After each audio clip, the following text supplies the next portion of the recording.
Welcome, everyone, to the deep dive. Today, we're really getting into how to transform your outdoor space. We're talking about making it a true pet paradise. Yeah, exactly. Our mission here is to pull out the key ideas from the sources you shared, basically giving you a shortcut to creating, well, not just a yard, but a real kingdom for your pets. Mm, It's all about boosting their health, giving them that crucial enrichment, and honestly giving you peace of mind with better safety. absolutely. And our sources, they really point out that a huge mistake is thinking one size fits all works for a yard. It just doesn't. Right. The real insight is seeing how a space tailored to their specific needs, Hmm. like vertical spots for cats or maybe safe digging areas for rabbits, how much that prevents stress and even destructive behaviors, Yeah. often before they even start. That feels like a really important point. Not all animals are the same. Not at all. So what are some of those specific needs we might overlook, and how does age play into this? Well, dogs often need that open space to run, right? But cats, they're often looking for vertical territory, quiet spots to hide away. Okay. And rabbits, completely different again. They need secure, enclosed areas, and you have to be really careful about plants. No harmful ones. And age. Oh, age matters hugely. Your senior pets might need, say, softer spots to lie down, maybe in the shade, ramps even. Well, the younger ones, they need those high-energy play zones. Makes sense. But what's cool is that even small yards can be amazing. You just need creativity, vertical design, tunnels, little obstacle courses. You don't need a huge budget, just smart planning. So once you have that tailored plan, the sources seem to shift focus pretty quickly to safety. Fencing comes up a lot. What Yeah. are some maybe less obvious things to consider there? Yeah, safety first. So beyond the standard wood or vinyl fences, which are great solid barriers, the sources mention things like invisible fences too. Ah, okay. The buried wire ones. Exactly, with the collar. But the key thing there, and the sources really stress this, is they work best with really consistent training. It's not just plug and play. Gotcha.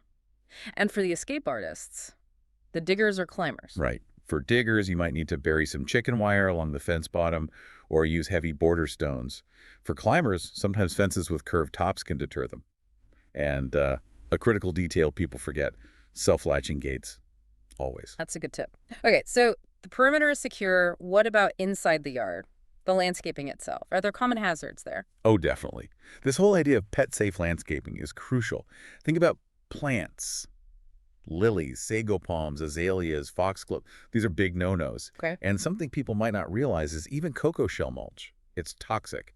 Contains theobromine, same stuff that makes chocolate bad for dogs. Wow, okay. Didn't know that one. Yeah, it can cause serious issues. So instead, you want to look for hardy, soft ground covers. Things like clover, creeping thyme, maybe buffalo grass. They're tough, but gentle on paws. And shade. You need a mix. Just like us, pets appreciate options.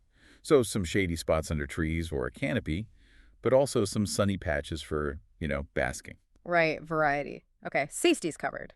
Now for the fun part, the sources mentioned turning the yard into more of a playground, like a mini amusement park. What kinds of features are we talking about? It's about creating different zones, foreplay, maybe some agility stuff like tunnels, weave poles made from PVC, or even just sturdy ropes and balls. Fun. Then you need comfy lounging spots.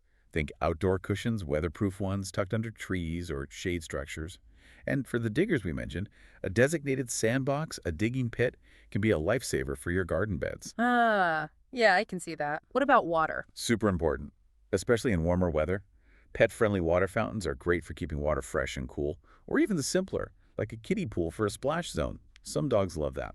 And beyond just play and lounging, what about comfort and mental stimulation? Good question. Shelter matters insulated. Maybe elevated dog houses or cat shelters are great. Uh-huh. But for enrichment, that's where you can get creative. Climbing structures, shelves, perches, especially vital for cats. Ah, the vertical space again. Exactly. And scent gardens. Planting pet-safe herbs like mint, basil, lavender. It's natural stimulation for their noses. Even puzzle feeders or stations hidden around the yard can offer a great mental workout. Any techie options mentioned? Yeah, briefly. Things like motion-activated sprinklers, which can be fun for some pets, or deterrent for others. And smart cameras, maybe even ones with treat dispensers, so you can check in and interact remotely. Okay, this sounds amazing, but also maybe a bit much to keep up. What about maintenance? And any big mistakes people should avoid? Practicalities, right. Pet waste cleanup is non-negotiable. You need a system, a dedicated bin, scooper, bags. Using enzyme sprays or even lime power can help control odors. A weekly cleanup schedule is usually a good baseline. Makes sense. And training is important too. Gradually introduce your pet to the new features, use positive reinforcement, make it a happy place for them. And pitfalls. Definitely avoid overcrowding the space. Less can be more. Yeah. Don't forget accessibility ramps or lower features for older or smaller pets. And please, avoid unsafe materials. Treated wood can contain arsenic. Sharp rocks are obvious hazards. So pulling this all together, it sounds like you don't need a massive estate to make a great pet space. Not at all. It's more about creativity, smart planning based on these kinds of insights, and, well, showing your pet some love through their environment. It really is an investment in their well-being. It is. It's designing a space that works for them, that meets their instincts and prevents issues. So thinking about all this, the real question for you listening is, what's the one feature, maybe the most impactful one for your pet, that you could add this week to start building their ultimate paradise, knowing it really is for their long-term health and happiness?